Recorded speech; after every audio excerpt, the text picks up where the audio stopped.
Hey guys, tonight we slip softly through time, into a land of golden sand, silent statues, and secrets buried deep beneath thousands of years of dust. You stand at the edge of the Nile, moonlight rippling across the surface like a whisper. A cool wind tugs at your tunic. The pyramids loom in the distance, not the Instagram-famous ones, but the half-collapsed, nameless stacks of stone that no one adds to postcards. These ruins don't get documentaries. Their pharaohs don't star in museum exhibits. They've been swallowed by centuries of wind, rewritten by their enemies, or erased by history itself. You probably won't survive this time travel trip, not without a strong imagination and maybe a few camel snacks. But hey, that's what makes it fun. So before you get comfortable, take a moment to like the video and subscribe, but only if you genuinely enjoy what I do here. And let me know in the comments, where are you listening from and what time is it right now? Now, dim the lights, maybe turn on a fan for that soft background hum, and let's ease into tonight's journey together. You're walking alone, ankle deep in ancient sand, the kind that fills your shoes even when you're wearing sandals. Statues with blank eyes stare at you from the dunes, their faces softened by time. You pause beside a wall, crumbled but still carved. The hieroglyphs are fractured but familiar. Not because you've studied them, but because you've seen them echoed in movies, memes, and cereal boxes. The usual suspects: Tutankhamun, Cleopatra, Ramses the Great. But what about the ones no one mentions? What about the pharaohs who ruled for years, fought wars, built temples, and then, poof, nothing. Egypt has over 170 pharaohs, give or take, depending on how generous you are with crowns and legitimacy. And yet only a handful are household names. That's not a coincidence. See, Egyptologists like a clean narrative, dynasties flowing in perfect order, kings and queens behaving like chess pieces. But the truth? It's messy. Really messy. Civil wars, name swaps, fake tombs, royal siblings marrying royal siblings while possibly being the same person. It's like a soap opera directed by sand. Tonight, you don't follow the paved tourist path.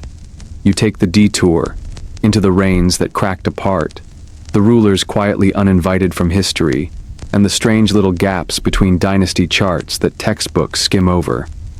Why were these pharaohs forgotten? Political enemies? Lack of monuments? Maybe their names were deliberately chiseled off temple walls. Or maybe they ruled during periods of famine, chaos, or sheer embarrassment. Not exactly the PR material a nation wants to preserve forever. And here's a fun thought. Some were erased posthumously, which is possibly the pettiest form of ghosting.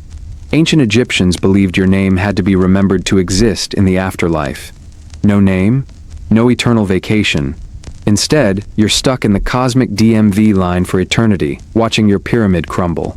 You trudge forward and suddenly spot something half-buried, a fragment of granite inscribed with a cartouche. You squint. It's not Ramses, it's not Thutmose. It's someone else. Someone lost to the textbooks but carved deep into the stone for anyone curious enough to ask. This is where the forgotten ones live. Not truly gone, just skipped over by time and tourism. Historians still argue whether forgetting these rulers was deliberate or simply a tragic accident of time. Some had short reigns, others ruled during dark periods that left little trace behind. A few were only discovered recently, thanks to infrared scanning and awkward museum drawers labeled miscellaneous. And you're about to meet them, one by one. Your first stop is an unassuming stretch of sand west of the Nile. It's quiet. Too quiet. A few scattered pottery shards crunch underfoot. Nearby, a faded stone stela leans like a broken signpost in a ghost town. There's something poetic about these lonely remnants. They tell stories even when no one's listening, like an inbox full of unsent emails from 4,000 years ago. Here's your first historical anchor. The list of pharaohs isn't set in stone. Well, actually it is, but not in the way you'd expect. There's the famous Abydos king list, carved in the temple of Seti I. It was meant to record the great lineage of Egyptian rulers, but Seti just skipped the ones he didn't like. No Hyksos, no Hatshepsut, no Akhenaten, pretty much. But it's not just that list. The Turin royal canon, written on papyrus and now crumbling like an overcooked pastry, also includes dozens of names most people have never heard. It's almost like Egypt had two versions of its past, the glossy, official, TikTok-worthy one, and the dusty director's cut with all the deleted scenes. And in that director's cut, that's where the forgotten pharaohs live. Some ruled for weeks, some for decades. Some were legitimate heirs, others seized power during coups or co-regencies. One pharaoh may have even been a woman pretending to be a man, which is the ancient equivalent of checking the wrong box on LinkedIn and never correcting it. Even more bizarre? A few of these rulers show up under different names in different temples, like ancient Egyptian pseudonyms. One pharaoh could have 3 names, 4 if you include that guy we don't talk about anymore. Historians have to piece these puzzles together like archaeologists doing Sudoku in a sandstorm. As you continue your journey, you'll slip into tombs half-finished, palaces abandoned mid-construction, and temples where names were scratched out with chisels wielded by bitter successors. You'll meet rulers who were born too soon, or too late, or in the wrong bloodline. You'll uncover whispers of foreign invaders who called themselves kings, only to be erased once the locals got their hands on a decent army. And the fringe theories? Oh, you'll get your fair share. Some scholars believe a few pharaohs were ceremonial placeholders, human bookmarks while the real power players plotted backstage. Others suggest there were double reigns, overlapping timelines, and secret queens disguised as kings. It's a timeline where everything overlaps and nobody RSVPs to the history books. But here's the best part. Every grain of sand you brush away tonight reveals not just a name, but a story. A forgotten heartbeat beneath the golden mask of Egypt's legacy. You're not just wandering through ruins, you're eavesdropping on history's greatest game of telephone. So keep walking softly. Don't wake the mummies. And try not to trip on that limestone block. You'd think after 3,000 years someone would have moved it. You kneel beside the remnants of a shattered obelisk, fingers tracing hieroglyphs so worn they feel more like whispers than writing. As your eyes adjust to the shadow of time, you realize this unassuming pile of stones, once belonged to a king. Not just any king, but one whose name doesn't ring a single bell. Not in textbooks, not in museums, not even in casual dinner party trivia, unless your dinner parties are way cooler than most. This is the graveyard of Egypt's shadow dynasties, the rulers whose reigns were wedged awkwardly between the big guys, like forgotten appetizers between 2 showy main courses. They're not as scandalous as Akhenaten, not as shiny as Tutankhamun, and definitely not as immortalized as Ramses II. But they ruled, they built, they prayed, decreed, taxed, punished, and occasionally wore leopard print loincloths, possibly not all at once. You glance at a timeline in your head, the dynasties numbered neatly from 1 to 31, as if the past were a tidy spreadsheet. But reality? Oh no. The dynasties are patchwork chaos. Some overlap, others are disputed. A few probably didn't even exist the way we think they did. And nestled in the margins are the "why are you even here" pharaohs, the footnotes, the dynasties that time ignored. Let's rewind the hourglass and walk into the foggy realm of the First Intermediate Period, a juicy term that basically means Egypt was in a meh phase. After the grandeur of the Old Kingdom, when the pyramids were popping and the kings were sun gods in gold sandals, things started to collapse. Central authority weakened. Local rulers rose up. Resources dried out like a fig in a tomb. Welcome to Dynasty 9 and 10, where even historians squint and shrug. You stroll through Heracleopolis Magna, once the capital of these dynasties. Now, a crumbling site mostly buried under farmland and disinterest.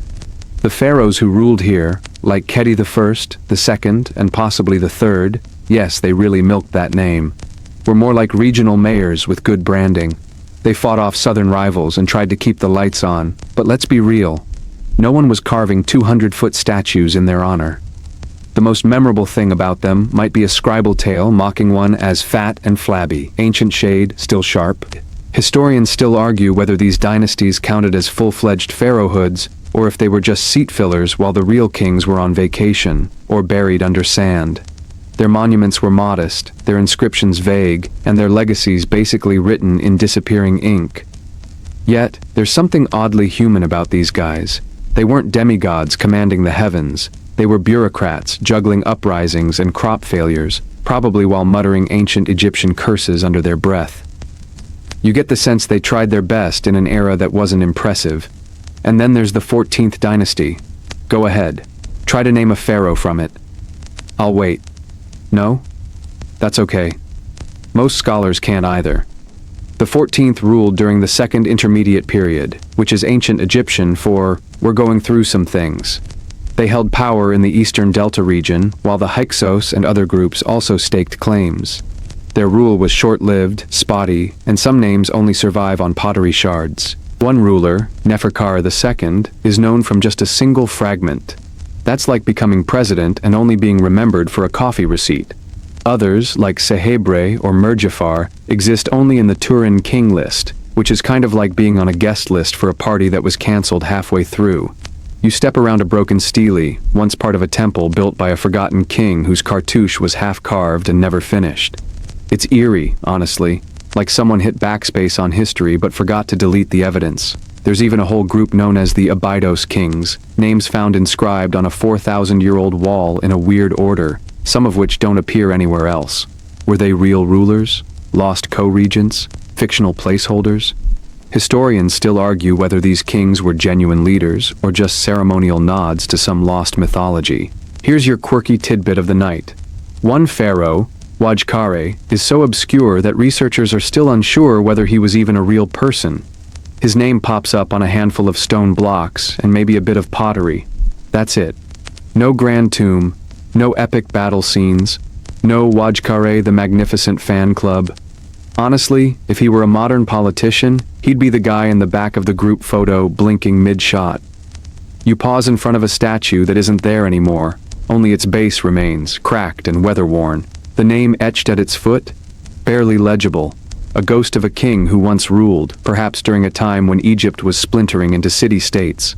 These were the pharaohs of fragmented Egypt, when the throne wasn't a birthright but a prize, and holding on to it required more bribes than blessings. But don't mistake their obscurity for insignificance. Even the most obscure pharaoh had priests, builders, advisors, and a loyal following. Their stories may not have survived, but they weren't invisible.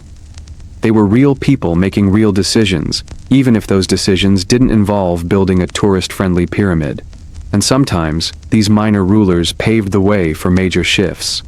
The end of a weak dynasty often set the stage for a powerful one to rise. Collapse leads to clarity. Confusion leads to consolidation. Think of these rulers as the hiccups in history that make the next big breath possible. You brush sand from a painted wall, faded to soft ochre and blue. It depicts offerings to a pharaoh whose name is now debated. Was it Sobekotep? Merhotepre? Nebiriau? The records overlap, contradict, and disappear like dreams. And that's the thrill. You're not here for answers. You're here for the chase. So, next time someone boasts about knowing all the pharaohs, ask them about Wakare Kedi or Sheshi of the 14th dynasty. Watch their face freeze like a mummy in headlights. You keep walking. The dynasties stretch ahead like dunes, uneven, mysterious, and strangely inviting. You're only just getting started. The sand shifts under your feet as you move deeper into the timeline, farther from the gilded names and closer to Egypt's version of a backstage alley, where the stagehands wear crowns, the audience is missing, and no one remembers the script. You've passed the early dynastic fragments and blurry outlines of ghost kings, and now you're entering a stretch that scholars debate like conspiracy theorists over coffee, the late Second Intermediate Period. Yeah, that charming chunk of time when Egypt was so fractured, it was basically the continental breakfast of civilizations, scattered, cold, and vaguely disappointing. Tonight, you're walking beside a ruler whose entire career may have lasted less time than your current Wi-Fi contract. Meet King Kian, or Kion, depending on who's translating that week. He's one of the better-known kings of the Hyksos, a group that sounds like a new alt-metal band, but were actually foreign rulers from Western Asia who took over parts of Egypt during this chaotic era. They ruled from Avaris in the Nile Delta, and depending on who you ask, they were either brutal invaders, skilled administrators, or both. Kion left behind a surprising number of seals and inscriptions, found not only in Egypt but in places as far as Babylon and Crete. That might not seem exciting, but it's kind of like discovering a forgotten pharaoh's business card inside the Louvre and again in a drawer at the British Museum. It means he had influence, trade, swagger even. But here's the twist. His name isn't on most official Egyptian king lists. It's as if someone edited him out of the credits, hoping no one would notice he starred in season 15. Historians still argue whether the Hyksos should be considered legitimate pharaohs or foreign occupiers wearing fancy titles. Traditional Egyptian scribes weren't fans. They depicted the Hyksos as barbarians who burned temples and sullied the sacred Nile. But archaeological digs suggest they actually preserved many Egyptian customs, even adopted Egyptian-style administration, and left behind well-organized cities. So, maybe not so barbaric after all? Maybe just the ancient equivalent of a government rebranding. As you walk past a ruined mud brick wall, the kind that practically melts in rain, you imagine Keon looking out from his palace, not with a war cry, but with a tax ledger and a plan for grain distribution. Unsexy, sure, but effective. And speaking of forgotten kings with a branding problem, enter Apepi, another Hyksos ruler who may have ruled for decades. His name shows up everywhere, yet he's been pushed to the edges of the historical page. He named himself after the sun god Ra, built temples, and styled himself in classic pharaonic tradition. His reign was long enough to span generations of southern Egyptian kings who were trying desperately to pretend he didn't exist. Apepi's story is a juicy cocktail of propaganda, lost records, and awkward cohabitation. Southern Egypt, still controlled by native Theban rulers, wasn't too thrilled about the Hyksos up north. Picture two rival roommates splitting the same house, one listening to heavy metal at full volume, the other trying to meditate with incense and papyrus. Eventually, conflict exploded, but before that, there were decades of passive-aggressive power balancing. The Theban kings even used titles like King of Upper Egypt just to subtly insist the Hyksos didn't count. You wander through a cracked courtyard filled with wind-blown debris and carved stone blocks. One block carries Apepi's name, but it's half chiseled out. Not fully erased, just scratched through, like someone got halfway through a cancel campaign and lost steam. That's the thing with history. It's not just who builds the biggest statue, but who survives the edit. And let's not forget the Theban side of the story, where rulers like Seqenenre, another name lost in casual trivia, took the fight to the Hyksos. You wouldn't know it from Hollywood, but Seqenenre likely died in battle, his skull showing brutal wounds. Did he go down heroically fighting Hyksos forces, or was he executed after capture? Historians still argue whether his death was a battlefield tragedy or a political hit job. Either way, he gets the rare honor of being both obscure and hardcore. There's even an older mystery drifting through this period, King Yaqub Har. The name sounds more Canaanite than Egyptian, and he appears on a few scarab seals, but not on any king lists. Some scholars think he was a minor Hyksos ruler. Others believe he may have ruled independently in a border zone, a kind of freelance pharaoh. You won't find his tomb, you won't find statues. You'll find a few baubles and a lot of head scratching. You reach a collapsed gateway where two massive stone feet still stand. The body of the statue? Gone. You can't help but laugh softly. It's like history just walked off the frame. This statue was dedicated to a king whose name no longer exists. The cartouche completely chiseled away. Not even a nickname survives. Just feet. Solid, forgotten feet. It makes you wonder, how many pharaohs have vanished entirely? Some scholars believe we've only recovered about 70% of the actual rulers. The rest? Buried in unexcavated sites, drowned by the Nile, or simply undocumented because someone decided they didn't count. Here's a fringe tidbit. There are rumors of lost dynasties completely missing from our current timelines. One theory even proposes a parallel line of priest kings ruling from Heliopolis, never recognized by later scribes. No physical proof, just scattered clues in temple inscriptions and a suspicious gap in the Turin canon. It's either a clerical error or a deliberate act of erasure. You take a breath. The air smells of dry stone, faint acacia smoke, and the overwhelming scent of mystery. These pharaohs didn't build pyramids or inspire legends, but they mattered. They held Egypt together during times when it could have unraveled. They traded, taxed, quarreled, reigned, and vanished. And tonight, you've walked where they once stood. So next time someone waxes poetic about Ramses the Great, just smile and say, "Yeah, but have you heard of Kian?" Watch their eyebrows do backflips. You step over the threshold of the next ruin, ready to dive deeper into the dust, the politics, and the perfectly bizarre legacy of Egypt's most forgotten kings. A chill wind curls through the ruins, stirring dust across a crumbling colonnade where vines creep up ancient stones, like time reclaiming its debt. You pause beneath what used to be a grand lintel, your fingers brushing the outline of a royal cartouche, half finished, as if the chisel simply gave up mid-sentence. Tonight, you're in the forgotten corridors of Dynasty 13, a dynasty so cluttered with pharaohs, it feels like someone pressed copy and paste 100 times too many.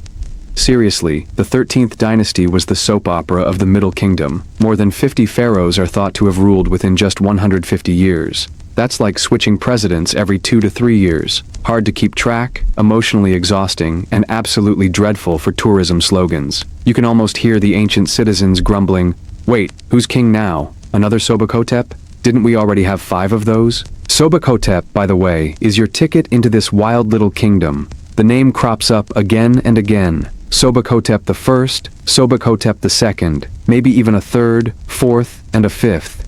Were they relatives, imposters, different people entirely? Historians still argue whether the various Sobekoteps were members of the same bloodline, or if the name just had pharaonic street cred, like naming your kid Elvis in Memphis. Some of these kings ruled for years, others perhaps only months. A few left behind rock inscriptions or modest monuments, many left nothing at all. The Turin King list, which tries its best to track them, reads like a stuttering bard. Broken names, missing lines, royal titles that appear once and never again. Here's a standout mystery man, Kenjer. His name doesn't even sound Egyptian, and that's because it probably isn't. Scholars believe it might be Semitic in origin, suggesting he was either a foreigner who rose through the ranks or someone born of mixed heritage. Yet there he is, in full pharaonic regalia, with a pyramid complex in South Saqqara and inscriptions bearing his titles. You might not have heard of him, but he was the real deal, a pharaoh with a passion for protocol and apparently for secrecy. His pyramid was small and unfinished, but included a hidden chamber sealed with an enormous block of quartzite. A booby trap? A privacy request? Ancient Egyptian introvert vibes? Who knows? And then there's Ruler I. No, not the one who came after Tutankhamun, but an earlier I, potentially part of this same dynasty. His name pops up like a typo in the king lists, and yet no one can say for sure what he ruled or where he went. It's like someone spilled wine on the historical record and just moved on. As you wander through the skeletal remains of the South Saqqara complex, each broken wall feels like a sentence cut off mid-thought. These weren't grand kings with golden sarcophagi. These were survivors of an unstable time, keeping temples open, scribes paid, and sandals strapped. And yes, Dynasty 13 was all about keeping the machine running. This was the bureaucratic empire, the office space of pharaohs. Less, worship me as Ra, more, please sign this grain inventory report by sundown. Some ruled from Ichtawi, the capital of the Middle Kingdom, but others may have shifted their courts to the south, where the ground was firmer and the uprisings a bit more manageable. Here's a fun fringe tidbit. Some evidence suggests that women wielded significant political power during this period. A stela found at Abydos hints that a queen named Aya held an unusually prominent role, possibly even serving as co-regent. Was she a pharaoh in all but title? Historians still argue whether her influence stretched beyond ceremonial roles into actual governance. But considering she gets more airtime in inscriptions than some kings, she might have been calling more shots than she let on. You walk past a statue base bearing a king's name that scholars only partially agree on. Part of it reads, Hotep, but the first half is chipped away. One team swears it's Shankenre Mentu Hotepi, another bets on Jed Hotepre Dedumos. It's a petty academic debate, until you remember this was once someone's legacy, now reduced to a game of ancient Wheel of Fortune. The chaos wasn't all Egypt's fault, though. Around this time, the Nile was having an identity crisis. Inconsistent flooding led to crop failure, famine, and, you guessed it, revolt. A stable king could become an ex-king faster than you can say bad harvest. Add to that the rising power of the Hyksos in the north, who were beginning to nibble at the delta like termites with diplomatic ambitions. There's also the enigma of King Neferhotep I.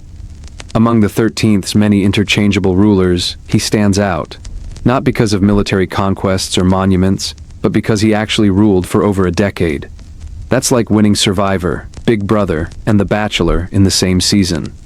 He maintained trade, built temples, and left a name that didn't get entirely swallowed by the sands. His brother, Sobekotep IV, yes, another one, also left behind a few scattered monuments. But compared to the others, they were the Beyoncé and Solange of Dynasty 13, some actual spotlight before the next king tripped over the throne. And somewhere in the long list of names, there's a figure known only as X. That's not a joke. The Turin King list includes rulers whose names are completely lost, reduced to a smudge, a crack, or a blank space. You almost expect a ghostly voice to whisper, "You weren't supposed to remember him anyway." That's what makes the 13th dynasty so intoxicating. You're not reading a clean story, you're reading fragments, shadows, and contradictions. You're chasing silhouettes across the desert. You reach a shallow pit in the earth, roped off by archaeologists who suspect it holds the tomb of another lost king. They haven't dug it up yet. Funding, permits, politics. But maybe one day they'll uncover a name we've never seen, a title we never expected, and a legacy that never got its time in the sun. Until then, we wander through the ruins and let the dust whisper their half-remembered names. The wind dies down, and all you hear now is the soft crunch of gravel beneath your sandals as you descend into an ancient necropolis where the tombs are quiet. Too quiet. This isn't the Valley of the Kings, with its tourbus-ready grandeur. No, this is Abydos. A sacred city for millennia, yes. But here, you're not meeting gods. You're meeting footnotes. Specifically, you're stepping into the strange twilight between the 16th and 17th dynasties, Egypt's royal waiting room, filled with more question marks than crowns. Tonight, you're standing near the worn gateway of a tomb that belongs to a man named Senebkay. Or maybe it doesn't.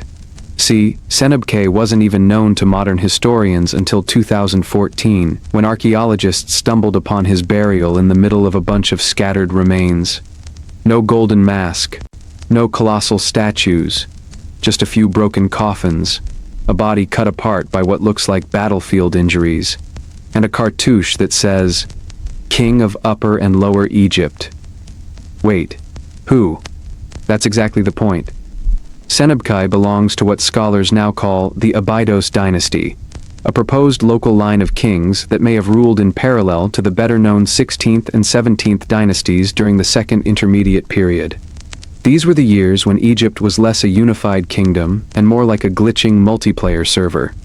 Several kings ruled simultaneously, but not cooperatively. And here's the thing. Historians still argue whether the Abydos dynasty even existed. Some say it was just a few ambitious warlords giving themselves royal titles. Others believe it was a legitimate effort to restore centralized rule during a time of fragmentation. But nobody disputes this. Senebkay had himself mummified like a king, buried like a king, and labeled like a king, just in a tomb made from recycled materials. Literally.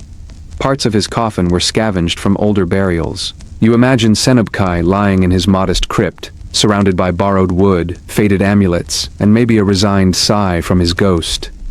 Well, I did my best. As you walk deeper into the ruins, you find more fragments. Names like Wepwawatemsaf and Panjeni, which sound less like monarchs and more like password suggestions. These possible kings of the Abydos dynasty are barely known outside of a few broken inscriptions.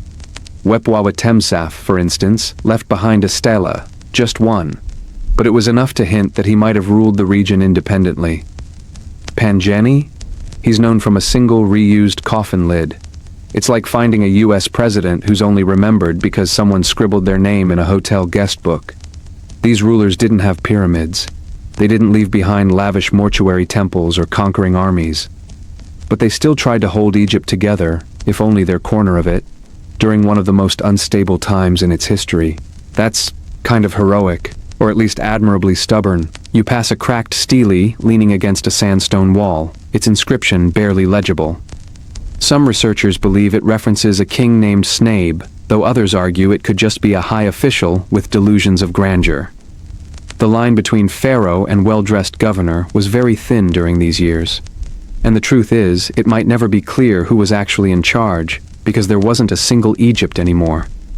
There were fragments, and each fragment had its own mini-monarch. Here's your fringe tidbit for tonight. Some archaeologists have proposed that this entire period might have seen what they call rotational kingship. It's a fringe theory, but it suggests that different regions temporarily shared power, like a royal co-op. If that sounds like a terrible idea, well, it was. But desperate times, desperate hieroglyphs. You crouch beside a pile of rubble where a half-buried statue head stares blankly at the sky.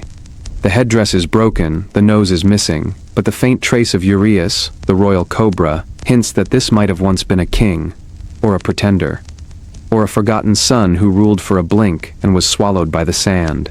It's around now you start to notice the pattern. The further you move into these forgotten dynasties, the more history feels like static on an old radio.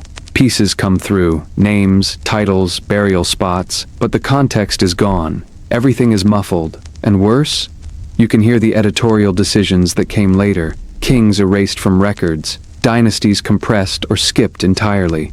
It's like reading a book where every fourth page has been torn out by someone with a grudge. And yet, Abydos remained a sacred city.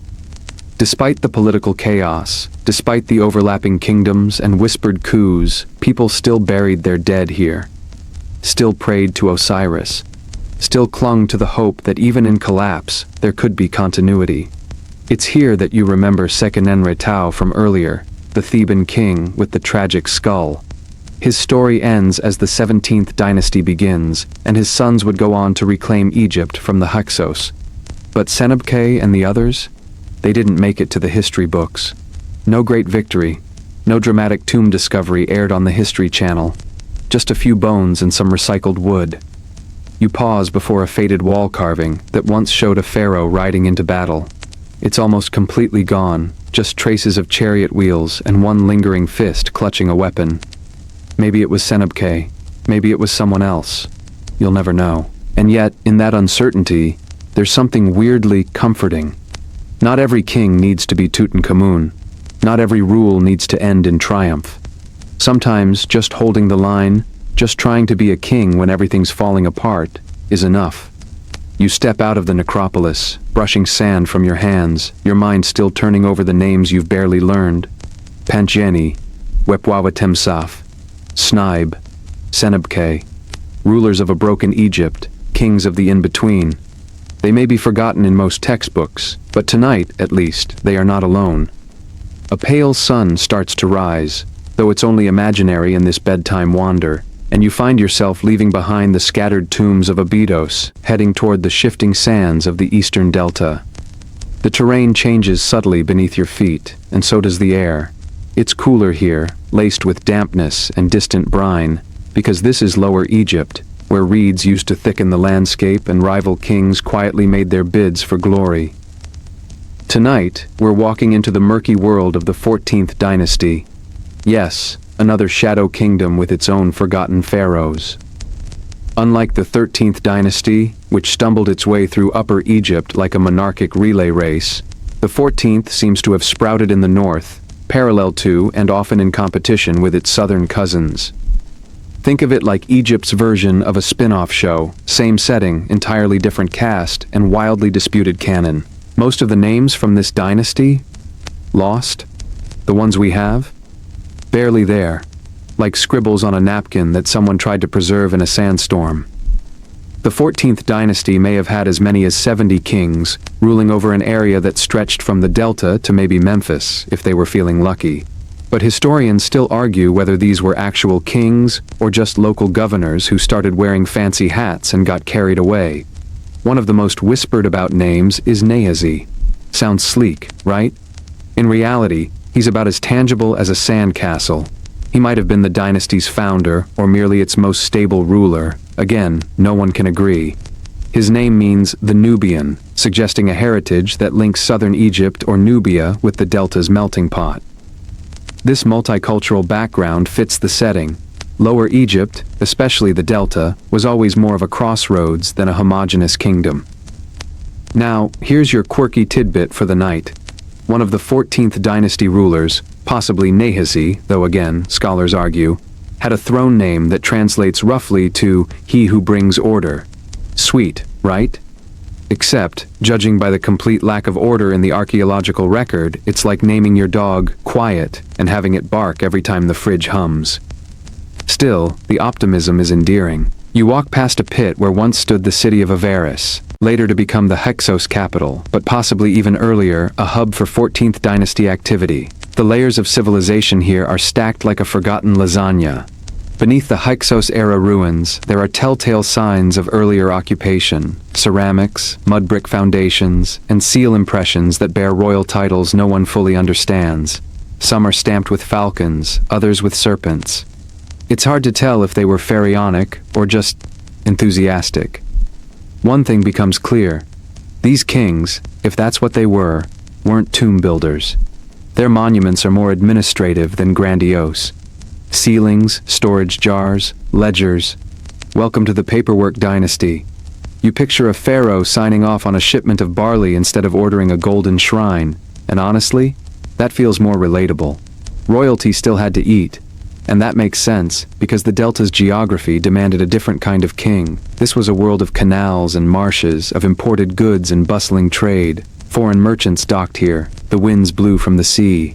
And perhaps, in that environment, a king's strength came not from monumental architecture, but from managing the chaos, balancing local nobles, appeasing foreign powers, and keeping one eye on the horizon for ships or invaders. Invaders like the Hyksos, whose presence in Lower Egypt likely overlapped with the 14th dynasty. The two may have existed side by side for a time, one gradually absorbing the other, or, if you prefer the dramatic version, the Hyksos stormed in and knocked over the last of the Delta kings like a table of pottery at a yard sale. Again, no one's totally sure.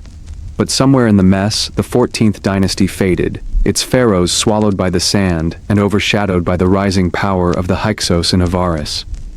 And speaking of being overshadowed, did you know that some lists don't even include this dynasty at all? For centuries, Egyptologists couldn't decide whether to number it, ignore it, or lump it in with the 13th. It's the awkward cousin at the family reunion who nobody really remembers inviting. But without the 14th dynasty, the story of Egypt's fragmentation feels incomplete. It's like skipping a scene in a play where the stagehands accidentally drop the backdrop. You don't notice it unless you're really paying attention, but it changes everything. You crouch beside a sunken piece of limestone, half buried in the soil, etched with the remains of a royal name. It starts with Sechem ... which means power, but the rest is chipped away. Whoever this king was, he wanted to be remembered for strength. But all that's left now is the aspiration. The 14th dynasty might never get its Netflix special. It doesn't have golden treasures or painted tombs. But what it does have is an air of desperate perseverance. These rulers kept things running, however messily, during one of Egypt's most fragile periods. They might have shared power. They might have borrowed titles. They might have been little more than placeholders, but they stood on a fault line, and they didn't let the kingdom slide into total darkness. As you head back toward the waterline, the reeds whisper in the wind, thin, papery voices repeating names that no longer belong to anyone. Nehesi, Sekeperenre, Sehebre, each a flicker of power, each now just a breeze across the marsh. So don't step too hard. You might be trampling someone's dynasty. You step carefully now, feet brushing the dusty remains of what was once the edge of a kingdom. The air is different again, thicker, warmer. The land tilts back toward Upper Egypt, where power begins to gather like a storm cloud waiting to burst. You're walking toward Thebes, and though it hasn't yet become the great capital of dynasties to come, you can already feel the hum of ambition vibrating through the limestone. This is where we meet the 17th dynasty, sort of. But you've heard of those kings, right? Sekenenretau, Kamose, Amose. Their names pop up in textbooks like action heroes from the reunification saga. They fought the Hyksos, pushed them out, unified the country. Great. But here's a plot twist. Even this well-known dynasty has its forgotten pharaohs. Kings sandwiched between better documented reigns, shadowy figures whose stories barely made it out of the tomb.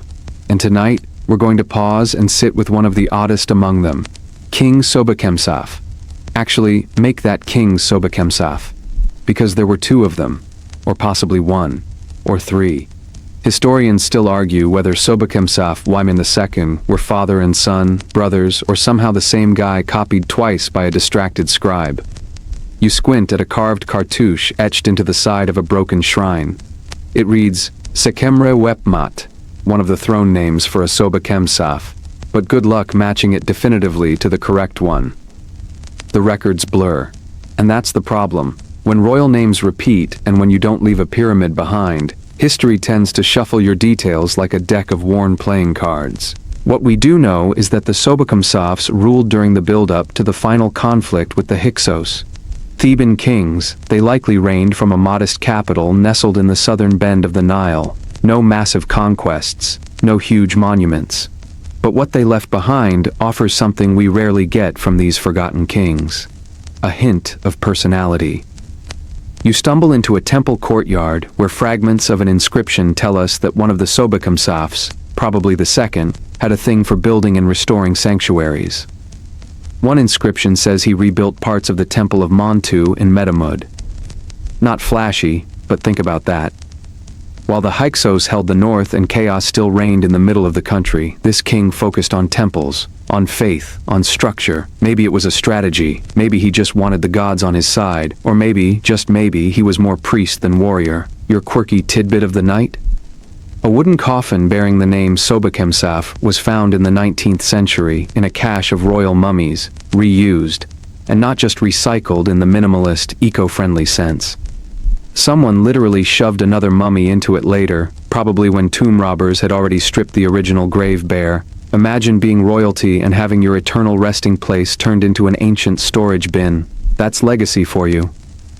Still, Sobekemsaf wasn't completely lost. His statues survive.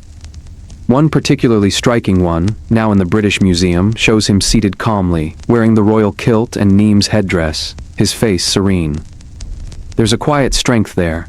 Not the ego-driven grandeur of Ramses, not the smug smile of a boy king, but something gentler. You could imagine him listening more than commanding, probably asked his generals how their day was. And yet, for all that softness, he lived during a time of tension. The Theban kings were eyeing the Hyksos held north with growing impatience. Military stirrings echoed through the south. His successor, Sekenenre Tau, would eventually die with a crushed skull, likely in battle.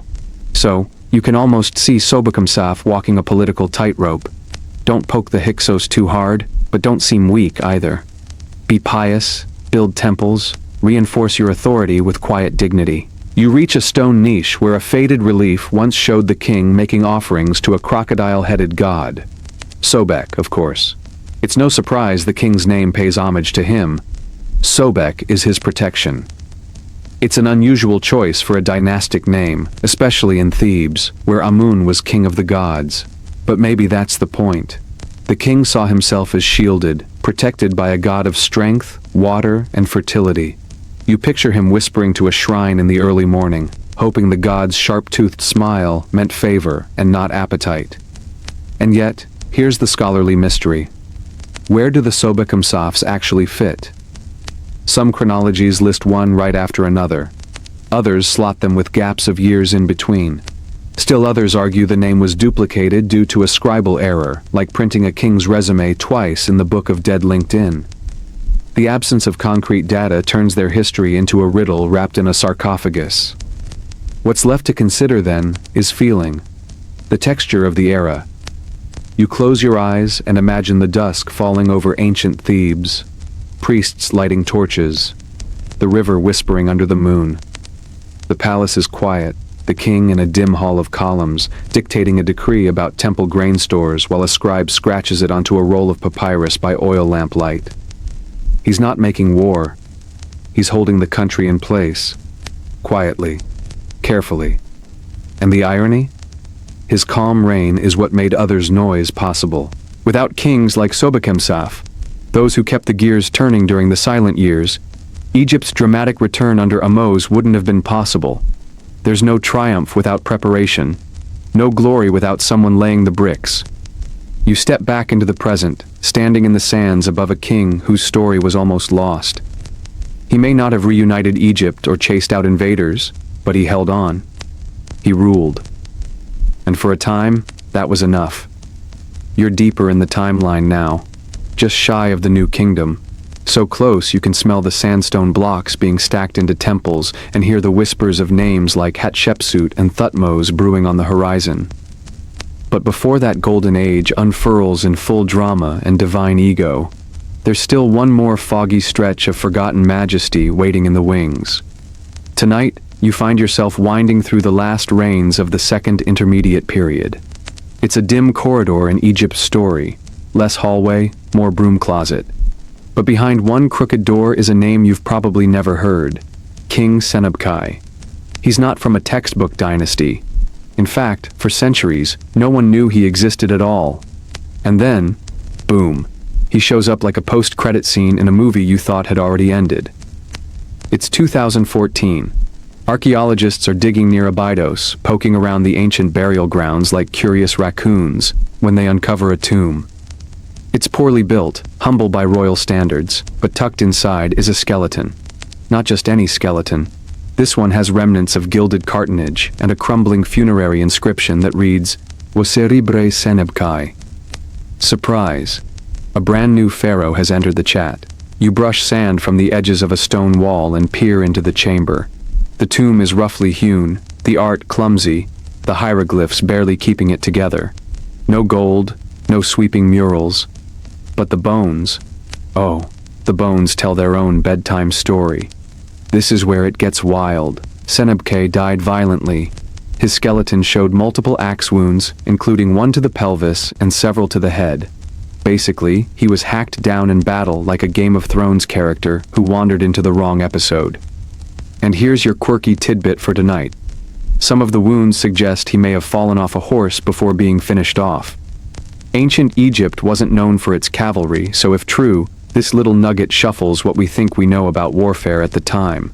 Historians still argue whether Senebkai was part of a previously unknown Abydos dynasty, a local royal line squeezed between Theban rulers and the Hyksos north. Or maybe he was just one ambitious noble with a god complex and decent branding. His tomb had been built from recycled blocks stolen from nearby tombs, including pieces from Sobekotep's burial. Remember those guys from the 13th dynasty? Yep, we're back to upcycling dead people's furniture again. You take a step and hear the crunch of crushed pottery beneath your sandals. Scattered here and there are offerings, jug fragments, bone shards, some dried resin. It's as if his burial was hurried, maybe even chaotic, which makes sense, given how violently his story ended. And yet, for someone so utterly forgotten, Senebkai suddenly feels very human. You can imagine him donning armor, probably not the shiny metal kind, more like leather and linen, and mounting a chariot, rallying what few troops he had. Maybe he was fighting the Hyksos, maybe local rivals, maybe he was just in the wrong patch of Nile real estate. Whatever the case, he met his end not in a throne room or a palace, but on a battlefield, probably shouting orders that no one heard in time. But here's where the story quietly deepens. The discovery of Senebkai didn't just give us a new pharaoh, it gave us context. Archaeologists began re-examining the area and found evidence of more tombs, more forgotten royals. It turns out Abydos wasn't just a backwater, it was the center of its own short-lived kingdom. This so-called Abydos dynasty may have ruled for a generation or two, lost between the tides of stronger powers. Think about that. An entire kingdom, buried for thousands of years, nearly missed because it didn't build colossal temples or commission operatic wall paintings. Its kings lived and died and ruled, and then dust came for them. If not for a collapsed roof and some determined archaeologists, we wouldn't even be whispering Senebkai's name tonight. And of course, no story this obscure would be complete without scholarly side-eyes. Some experts still debate whether Senebkai truly ruled independently or just acted as a high-ranking official who got a little carried away with titles. Others suggest his dynasty was born out of political desperation, a kind of wartime government in exile. After all, the Second Intermediate Period was peak chaos, different factions carving up Egypt like a very long, very sandy pizza. But even with all the unknowns, Senebkai's discovery forces a rare shift in how we see Egyptian history. We tend to think in straight lines, dynasties rising and falling like dominoes, one king per line. But in reality, it was messier. Multiple claimants, overlapping reigns, local rulers, forgotten upstarts. Egypt wasn't always one giant empire. Sometimes it was a patchwork of little kingdoms, stitched together by ambition and Nile silt. You step out of the tomb, feeling the weight of that revelation settle in. The sky above you is paper-thin, scattered with stars that blink like ancient eyes. The breeze carries the scent of old myrrh and dry stone. You think about Senebkai, how he probably thought his name would be remembered forever. How he gave his life, literally, for a kingdom that collapsed so quietly, no one noticed it was missing for 3,600 years. There's something oddly comforting in that. Even if history forgets you for a while, sometimes, just sometimes, the sand shifts.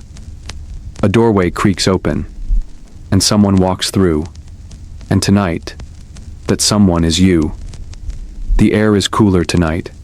The wind has turned gentle, more like a whisper than a breath, and even the sand seems to hush itself as you continue forward.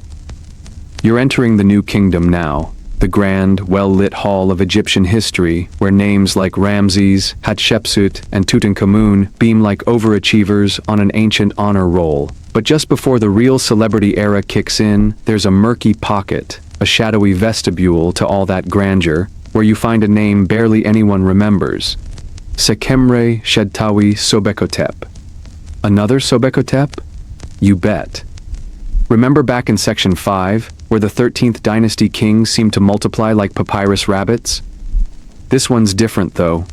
Sobekotep the 8th, or maybe the 7th, or possibly the 9th, depending on which Egyptologist you ask, emerges awkwardly at the beginning of the 16th dynasty, when Upper Egypt is regrouping and everyone's just trying to hold it together. His full name means Powerful is Re, the one who rescues the two lands. A pretty bold claim, considering how fractured those two lands were at the time. You half expect to find him with a superhero cape fluttering in the temple wind.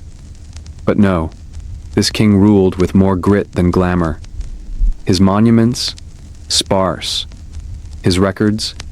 Fragmented. His fame? Utterly absent. He's the pharaoh equivalent of that one guy in the group project who did all the work but didn't get invited to the after party. You duck into a ruined shrine where a few faded inscriptions survive. One of them shows the king making offerings to the gods in a typical kneeling pose, but the style is clumsy, rushed. Even the stone quality feels second-hand. Maybe his artisans didn't have the resources, or maybe they were too busy, considering how many crises this poor man probably inherited. Your quirky detail for the night? One of the few solid pieces of evidence we have about this Sobekotep comes from a single stela where his name was misspelled. That's right, he gets remembered by the ancient equivalent of a typo. Imagine being king of Egypt and history forgets you, but not the fact that someone couldn't be bothered to proofread your divine title. Brutal. Historians still argue whether he even had full control of Thebes or whether he was one of multiple mini-pharaohs vying for attention like contestants on Egypt's next top monarch. Some suggest his rule was transitional. He bridged the end of Hyksos dominance and the beginning of Theban resurgence. Others claim he never ruled Thebes at all and reigned farther south in a mini breakaway kingdom centered in El Kab or Edfu. It's like historical musical chairs, except there's no music and every chair is made of broken limestone.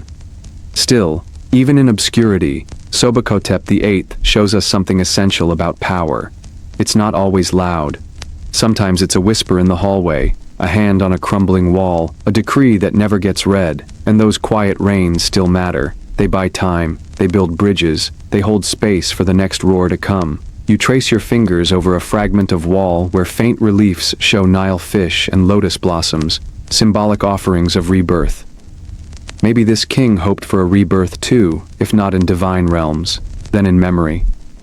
Maybe he knew his name wouldn't echo like the greats, but still, he made his mark, however faint. Sobekotep VIII may have been forgotten by most, but you're here now, listening, standing where he once ruled or tried to.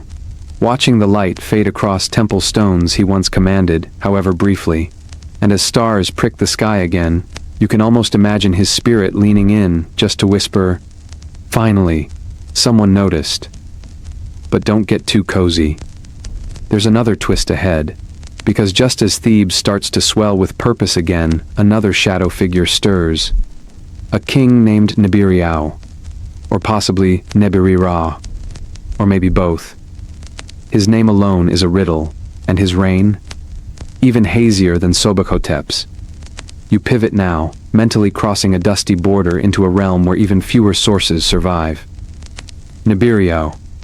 I ruled during the final gasps of the Second Intermediate Period, possibly in Thebes, possibly beyond.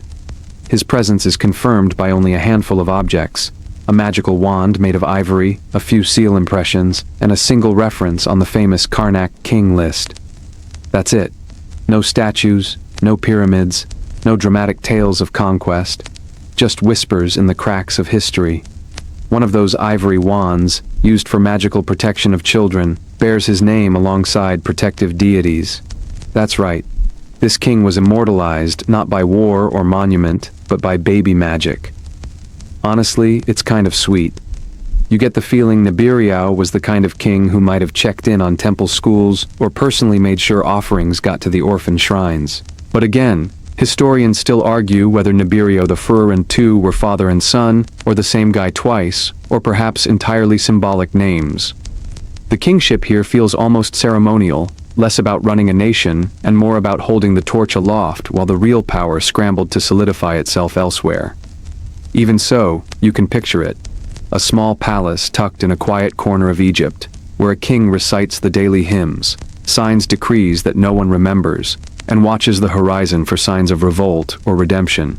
He's a placeholder, sure, but a hopeful one. Like lighting a candle in a blackout, even if you're not sure how long it will last.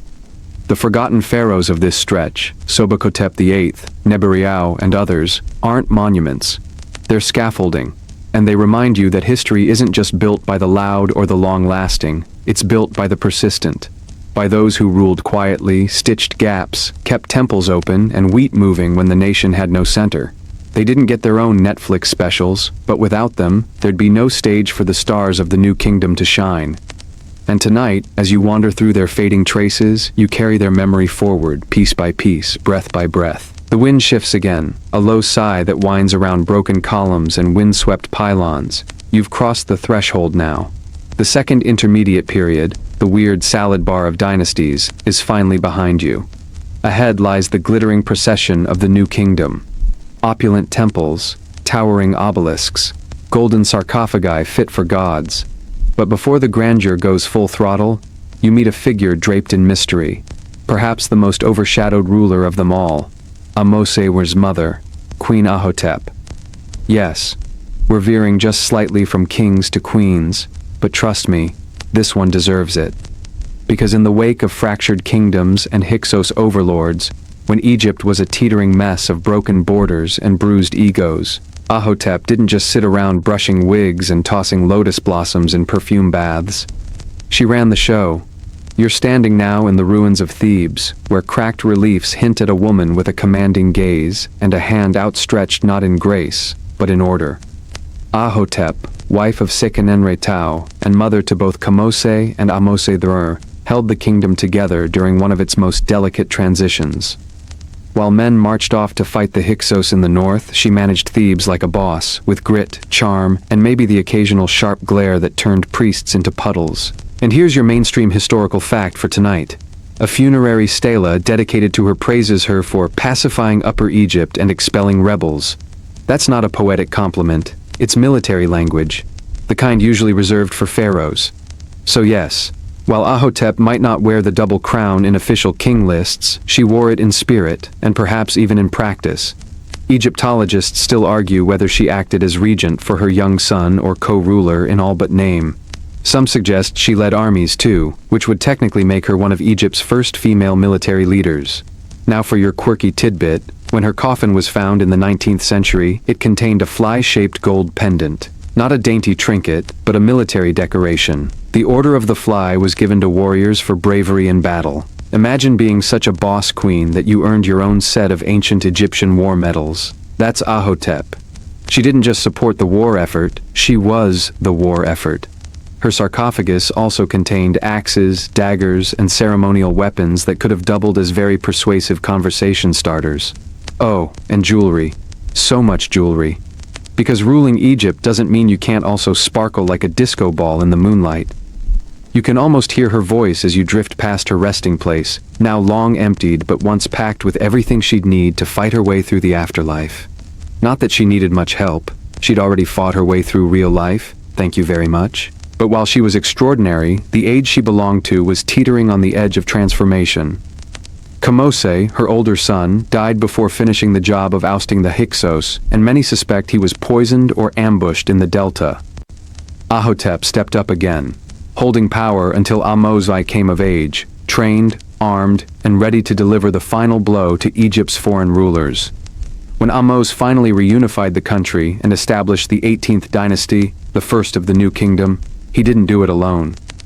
He stood on his mother's foundation, both literally and politically. Her work kept the priesthood in line, the soldiers loyal, the provinces quiet. The pharaoh wore the crown, but Ahotep carried the kingdom on her shoulders. And yet, she's not on the king lists. No massive temple bears her name in granite. Her statues are few, her face rarely carved in grandeur. She's remembered mostly as a mother, not a monarch. It's almost laughable, if it weren't so typical. Even the most powerful woman in Egypt's pre-Hatshepsut timeline gets labeled with footnotes and ellipses. Historians still argue whether Ahotep's regency extended into Ahmose's early reign, or whether she quietly stepped back once her son was seated. Some think she lived long enough to see Egypt finally free and stable. Others believe she died in the chaos, a martyr queen whose funeral had to wait until peace returned. Her tomb was hastily prepared, and her mummy, sadly, was destroyed in antiquity, another echo lost to time. But her memory? It lingers. You press your hand to the cool stone of what might have been her mortuary temple's foundation. It's cracked but firm, worn but not erased, kind of like her. And as the winds carry the scent of incense and dust through Thebes, you remember that Egypt wasn't just a land of male pharaohs carving their names into stone. It was held together, over and over, by the uncelebrated hands of women who worked behind the veil, until, like Ahotep, they stepped right through it and took the reins themselves. Your feet crunch softly on gravel and ancient shabtis as you step back into the path. Ahead, Egypt's golden age burns bright, but you've just met the woman who lit the fire. So maybe, just maybe, when you whisper Pharaoh tonight, let that whisper curl gently in the shape of her name. You feel it now, that subtle shift in energy, like something ancient just exhaled. The silence is deeper, the stars above a little bolder.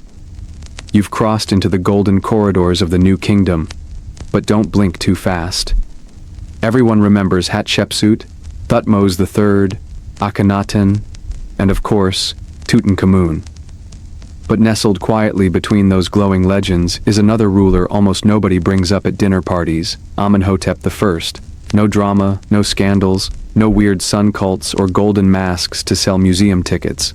Just Amenhotep I, the second pharaoh of the 18th dynasty, and one of the most respected, but curiously least recognized, kings in Egyptian history. He's like the band that inspired all your favorite artists, but somehow never made it onto your playlist. You tread the dry earth of Deir el-Bahari, where his mortuary temple once stood. There's almost nothing left, just stone outlines and ghost shadows where walls used to rise. It feels like he designed it more as a humble retreat than a megaphone of legacy. Modest, controlled, very Amenhotep. Mainstream historical fact. Amenhotep I consolidated Egypt's north and south after the chaos of Hyksos occupation. He fortified borders, restored temples, launched military campaigns into Nubia, and helped Egypt shake off the hangover of a century-long civil breakup. His rule was the first true breath of a united Egypt since the Middle Kingdom, yet he never took credit with giant, ego-driven monuments. In fact, his building style was subtle, refined even. But here's the twist. Amenhotep I was deified after his death. That's right. For the next few centuries, he and his mother, Ahmose Nefertari, were worshipped as patron deities of the Theban necropolis. You could say he went from king to posthumous hometown hero, the sort of god who got festival shout-outs but never demanded statues 40 feet tall. Priests called on him for protection, workers at Deir el-Medina offered him prayers, and artisans left little statues in his name. And here's your quirky fact. His mummy, when eventually discovered, was in remarkably good condition. So good, in fact, that early 20th century archaeologists were convinced it had been rewrapped and tended to multiple times throughout the centuries, like a treasured family heirloom rather than a long-lost relic. Unlike most other pharaohs, his remains hadn't been raided or destroyed. It's like even tomb robbers went, "Nah, leave this guy alone." Historians still argue whether Amenhotep I intended to start a more divine lineage, or whether the cult that grew around him was grassroots. Was it propaganda from his successors to secure the legitimacy of the dynasty? Or genuine respect from the workers who believed he still watched over them like some celestial HR manager, making sure they got proper lunch breaks and tomb ventilation? You crouch beside a chunk of crumbled limestone, tracing the faint outline of a cobra, the uraeus, the royal protector. No temple inscription screams his greatness. No carving flexes a massive battle victory. But Amenhotep I's real strength was infrastructure, the system, the bones beneath the empire. He standardized administration, reorganized labor forces, made temple economics function like a well-oiled chariot. When Hatshepsut and Thutmose III began their monumental expansions later on, they didn't build from scratch. They built on the foundation Amenhotep quietly poured. And then there's his artistic legacy.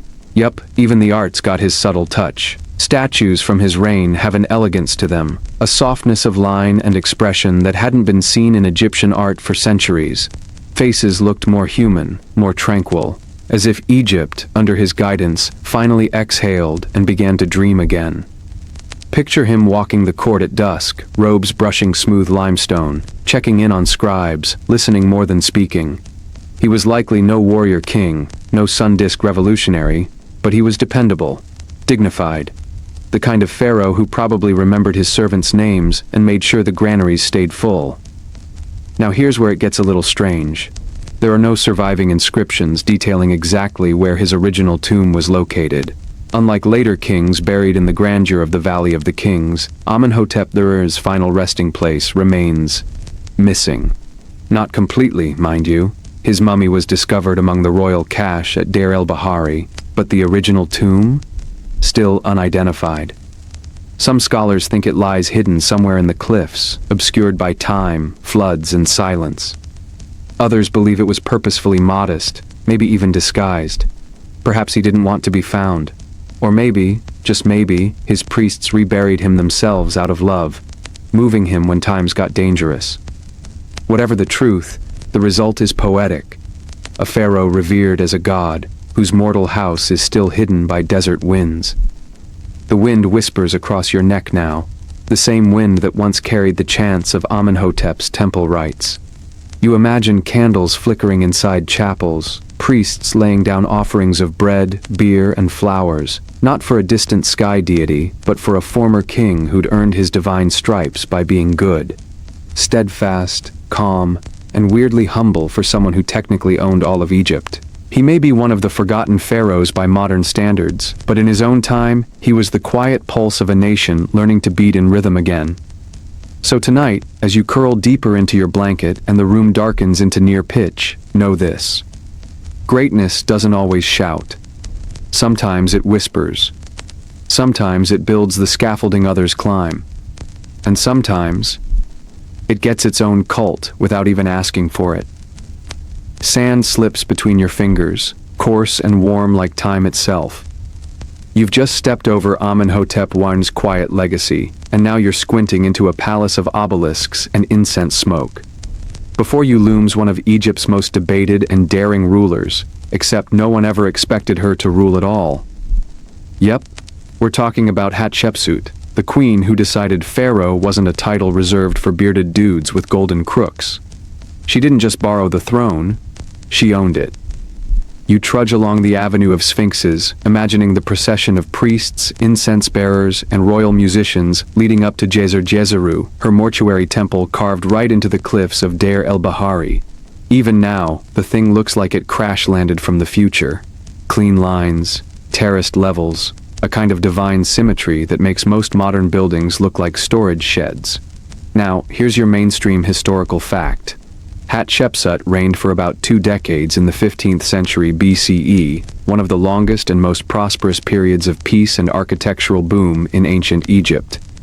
Under her rule, trade flourished, Temples blossomed like papyrus in spring, and the arts reached a finesse that rivaled even the Old Kingdom's classics.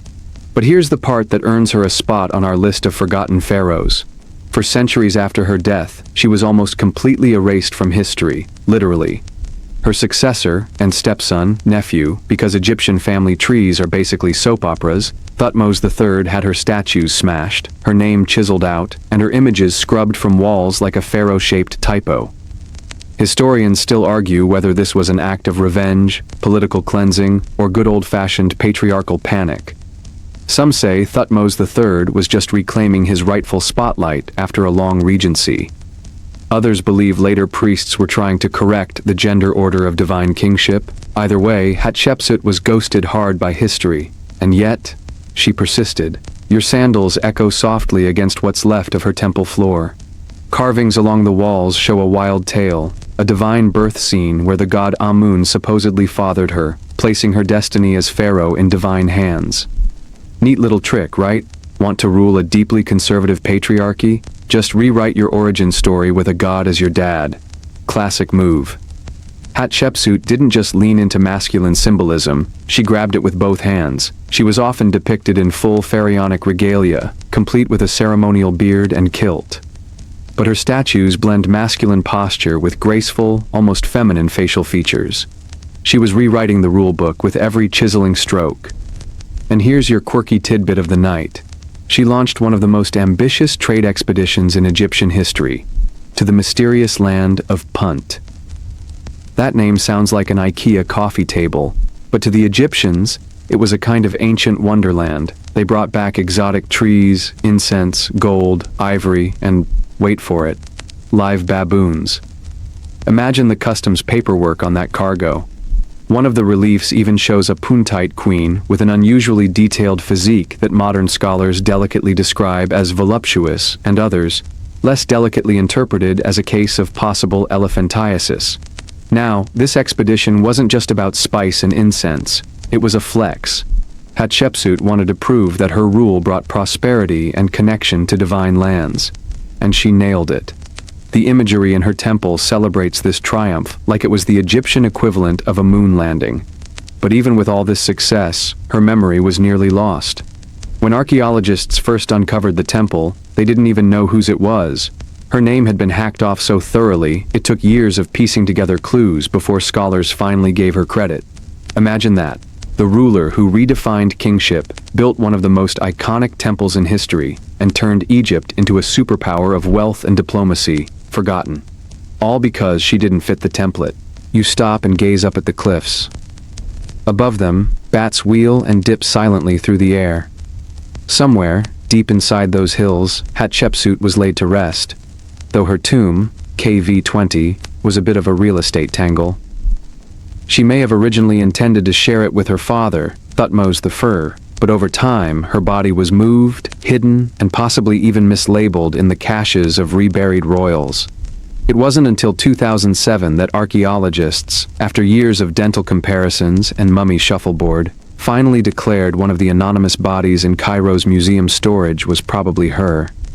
Not wrapped in gold or placed in a showy sarcophagus, just tucked away, like a misplaced library book waiting to be reshelved. And yet her spirit lingers. In the temple, in the debate, in the quiet defiance of her very existence. You feel it, don't you? That flicker of rebellion in the dark. That warm hum of someone who didn't wait for permission, didn't ask to be remembered, and yet stands, stone against wind, long after the ones who tried to erase her are dust on the breeze. So as you settle deeper into your blanket, and the hush of night wraps around your room, remember this. Greatness isn't always loud. Sometimes it's carved into cliffs, worn smooth by centuries, and still, stubbornly, impossibly, present. You stretch slightly beneath the covers, your toes brushing the cooler edge of the sheet, and the story carries you onward, out of the glow of Hatshepsut's limestone terraces and into a darker, more controversial corridor of Egyptian memory. Brace yourself now. The incense has burned low, the priests are nervous, and the gods? Well, they're about to be fired. You're entering the reign of Akhenaten, the heretic pharaoh. the man who flipped Egypt's spiritual system upside down like a banquet table and walked away humming hymns to a single disk of sunlight. Let's be clear. If pharaohs were high school cliques, Akhenaten was the moody art kid who quit the football team, refused to wear the dress code, and painted all the lockers bright orange just to make a point. Mainstream historical fact first. Akhenaten ruled during the 18th dynasty, and his big move, his main move, was establishing the first known form of monotheism in history.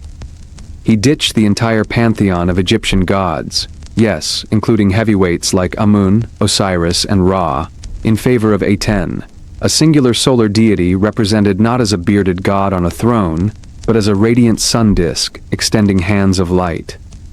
This wasn't just religious tinkering. It was a full-blown theological coup.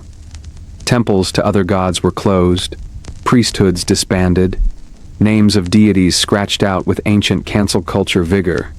He even moved the capital to a brand new city called Akhetaten, today known as Amarna, built in the middle of nowhere, flanked by cliffs, designed to glorify Aten and Aten alone. And here's your quirky side note. Akhenaten's art style was unusual.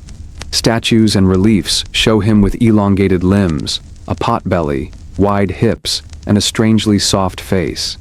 Some historians think it was a radical shift toward realism. Others wonder if he had a genetic disorder, and some believe it was purely symbolic, a way to make the divine royal body appear beyond human, somewhere between male and female, God and man. Honestly, it looks like he got caught halfway through a Picasso phase. Historians still argue whether Akhenaten's reforms were genuine spiritual awakenings or calculated political moves to reduce the overwhelming power of the Amun priesthood. Was he truly devoted to Aten, waking each morning to compose poems of sunlit praise? Or was he just playing a long game of Monopoly, yanking temple lands back under royal control? And then, of course, there's the family drama. Akhenaten was married to Nefertiti, a queen so beautiful and politically powerful that some speculate she may have even ruled as pharaoh after his death. You've probably seen her bust. She's the Beyoncé of ancient statuary, all grace and cheekbones. Together, Akhenaten and Nefertiti rewrote courtly life. They weren't just divine rulers, they were loving parents too, depicted in casual poses, cradling daughters, kissing their kids beneath the rays of Aten. It's shockingly human, honestly. Like a royal family Instagram account carved in stone. But here's where it all gets shadowy. After Akhenaten's death, Egypt didn't just ignore his legacy, it buried it. Literally. Akhetaten was abandoned within a generation. Aten's temples were torn down or repurposed. His name was scrubbed from king lists. He was declared an enemy of the gods, a cautionary tale with sandals too big for his station. And what about his tomb? Well, it was found, but its contents were sparse. The artwork was damaged, the sarcophagus smashed. Some theorize his body was never even buried there. Others suggest it was moved or stolen during the period of chaos that followed his death. And here's a wild theory, whispered through the archaeological grapevine. Akhenaten may have been Tutankhamun's father. That's right, King Tut, the golden boy of Egypt, whose name now adorns lunchboxes and Netflix specials, was likely the child of this heretical pharaoh. Talk about complicated inheritance. And speaking of Tutankhamun, you tread now through the echo of broken pillars, the abandoned city of Akhetaten at your back. Ghosts linger in the stone, sculptors, singers, and priests of a forgotten sun. The wind kicks up dust like powdered bone, and you wonder what it must have felt like for those living in that city when the world shifted back. When Aten fell silent and Amun returned. Imagine being a baker in Akhetaten, shaping loaves with Aten's rays carved on the crusts, only to wake one morning and hear that the sun god was cancelled and everything was moving back to Thebes. That your art, your prayers, your very name were now treason. There's a soft tragedy here. Akhenaten tried to remake the world in light, but ended up casting himself into shadow. His ideas were too strange, too soon, too un-Egyptian. But his echo, his wild attempt to dream outside the lines, still hums in the stone. Even in forgetting him, Egypt remembered something new. That power doesn't always flow from tradition. Sometimes it burns in the hands of radicals who dare to ask if a 1,000-year-old pantheon really has to stay that way forever. And so, as your eyes grow heavier and the darkness in your room deepens into a velvety hush, imagine the sun disk of a 10 floating above your ceiling, silent, radiant, reaching down with rays tipped in tiny hands. A god not of vengeance or war, but of light and warmth. Something soft, something strange, like a dream you half remember, drifting between shadow and sunrise. You wake briefly, or think you do, as if the warm lap of the Nile just rocked your bed frame. But no, it's only the still rhythm of this ancient tale, winding gently into your thoughts, like the slow turn of a crocodile in the reeds. You're still in Akhenaten's long eclipse, but the sun is starting to peek through the clouds. A familiar name emerges from the dust. The boy king, the golden mask, the mummy on everyone's coffee mug. Yes, it's time to talk about Tutankhamun. Except not the way your textbooks did. Tonight, you walk not through polished museum corridors, but back into the claustrophobic tombs of real ancient politics. Because Tut, poor thing, wasn't just a boy on a throne. He was a symbol, a pawn. A kid plopped into the fallout of a national spiritual meltdown and told to smile for the statuary. Your mainstream historical fact: Tutankhamun ruled for about 9 years, from the age of 9 until his death around 18 or 19. His reign followed directly after Akhenaten's religious revolution, and under heavy pressure from Egypt's traditionalist elite, he restored the old gods and abandoned the worship of Aten. The sun disk was out, and the classic pantheon, Amun, Osiris, Horus, was back in fashion, with full temple funding and enough incense to choke a hippo. The boy changed his name from Tutankhaten, living image of Aten, to Tutankhamun, living image of Amun, like a cosmic apology note left under the god's doormat.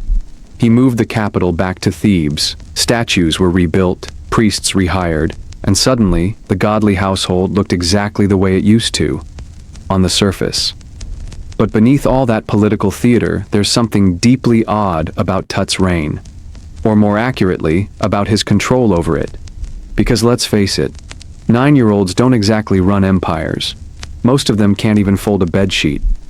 Real power during his rule likely rested with a couple of towering figures, the general Horemheb and the mysterious Vizier Ai, who would both go on to grab the throne for themselves after Tut's death.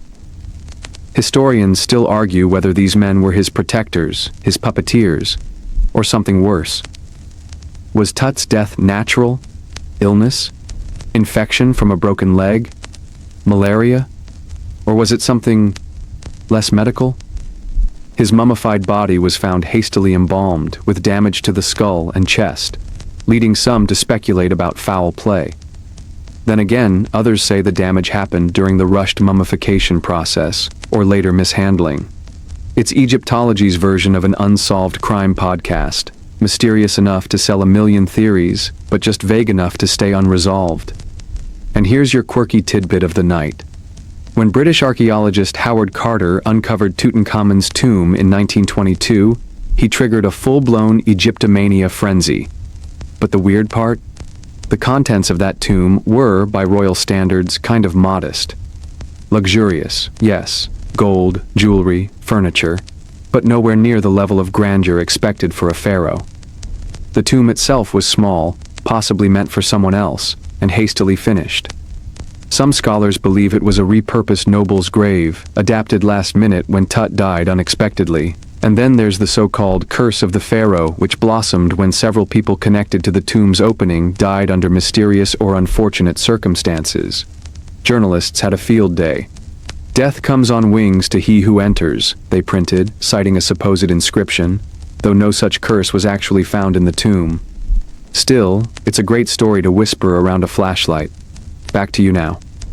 You run your fingers along the smooth edges of Tut's burial mask in your imagination, the inlaid lapis lazuli, the curling gold beard, the faintly pursed lips of a boy trying to look regal under 30 pounds of symbolic headgear. He was more of an icon than man, more symbols than sovereign, a teenager wrapped in gold, trying to shoulder the guilt of an empire's near-religious collapse. And despite all the headlines and souvenir mugs, he nearly disappeared from history. The only reason we know about him today is that his tomb remained sealed and mostly undisturbed. Other pharaohs, greater in life, were looted into anonymity. But Tut, because he died young, because he wasn't powerful, because his resting place was overlooked, survived into the modern age. The irony? In life, he was a forgotten footnote. In death, he became the most famous pharaoh of them all. And here's where it gets even stranger. Many of the items in his tomb weren't originally made for him. His golden mask? Probably repurposed from a female predecessor, some say Nefertiti, with inlays reworked to suit the boy king's profile. His canopic shrine? Oddly shaped, too big for the chamber. His burial seemed rushed, like Egypt was trying to close a door on a very awkward chapter, and yet, he shines. Because Tut's legacy is less about his rule and more about his survival. He is the accident that defied time, the boy who outlived the propaganda, the face of Egypt reborn from obscurity, rising in the flash of modern cameras, gold and shadow and mystery stitched into every fold of linen. You stand now, in your thoughts, just inside the threshold of his tomb. Carter's lantern flickers. The walls breathe warm air into your neck. Beyond the doorway lies that impossible chamber, sealed for 3,000 years, undisturbed, silent as the stars that once wheeled above his young head. And in that silence, you sense something tender, not a curse, not a conspiracy, but the weight of a forgotten boy buried in a hurry, remembered by accident, and crowned in death with more glory than he ever wore in life. As the flicker fades from your mind and your room returns to its late-night hush, you're left with one strange truth. Sometimes, the loudest legacies come from the quietest tombs. You lie deeper now, breath slowing to match the pulse of the Nile.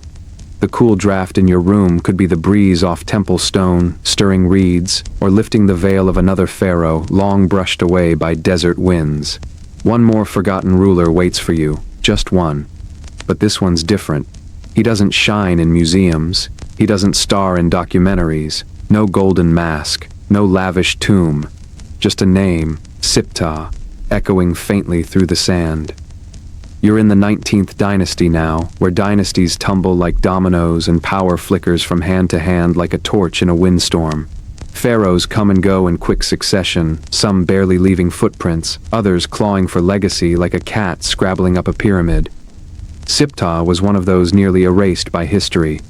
A teenage king, possibly disabled, definitely manipulated and utterly overshadowed by the towering ambitions of others.